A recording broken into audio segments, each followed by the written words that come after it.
The atmosphere inside Hill Dickinson Stadium is one of renewal, and at the same time, of anticipation. After months of uncertainty, Everton is beginning to shape its future with important decisions on and off the field. But the big question lingering is, how far will this new phase for the Toffees go? And who else should join this project that David Moyes is shaping with such determination?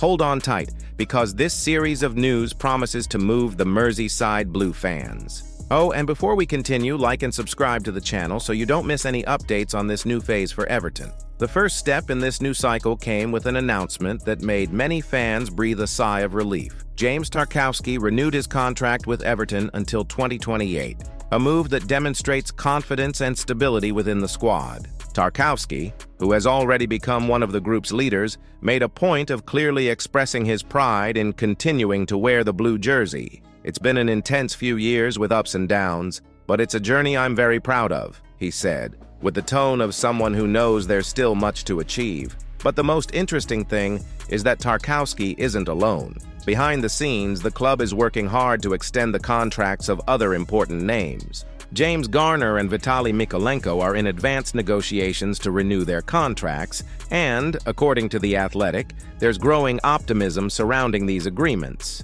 What's more, Jordan Pickford is also in talks to sign a new deal that, if finalized, could keep the goalkeeper on Merseyside for the rest of his career. Now the question every fan asks, will the Friedkin Group be able to maintain this solid backbone for so long? Shortly after signing the new contract, Tarkowski opened up about his hopes for the future. The defender made it clear that he wants to lead Everton back to the European stage. It's always been my dream to play in European competitions. We had a try at Burnley, but now I want to make history here, with Everton, he stated. With the team currently sitting in 8th place in the Premier League, the goal of reaching the UEFA Conference League is starting to seem achievable. And if it depends on the spirit Moyes has been instilling in the squad, fans have reason to believe this dream can become a reality. But what does this team need to truly make the leap? Despite a promising start under David Moyes, there's one area that continues to keep the coaching staff awake at night: attack. The club signed 9 players last summer, but the gap at center forward remains glaring. Beto and Thierno Barry have yet to find their feet. The former has underperformed, while the latter is still trying to adapt to the intensity of English football. Barry, in fact, cost around $27 million and has yet to find the net in the Premier League. It's the kind of investment fans hope to see pay off, but so far, nothing but frustration. And, to make matters worse, some say Calvert-Lewin's departure was a mistake that will be hard to make up for. Former club scout Brian King put it bluntly: if your strikers aren't performing, it's time to make a change. Either you bring in someone to fight for their position, or you'll continue to be stuck in the same rut. And then the question arises, will Everton dig deep in January?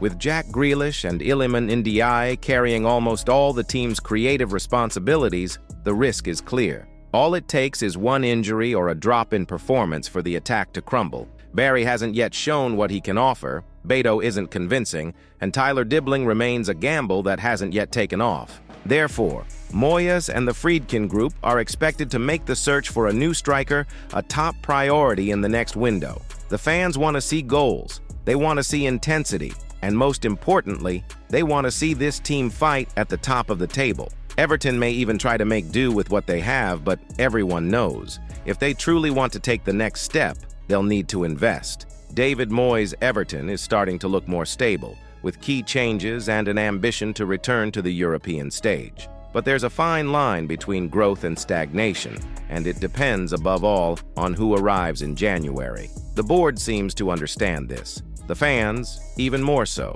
Now tell me, who do you think Everton should sign to solve this attacking problem once and for all? Leave your opinion in the comments, and don't forget, if you liked the video, like it, and subscribe to follow everything about our Everton, which promises to be a real handful this season.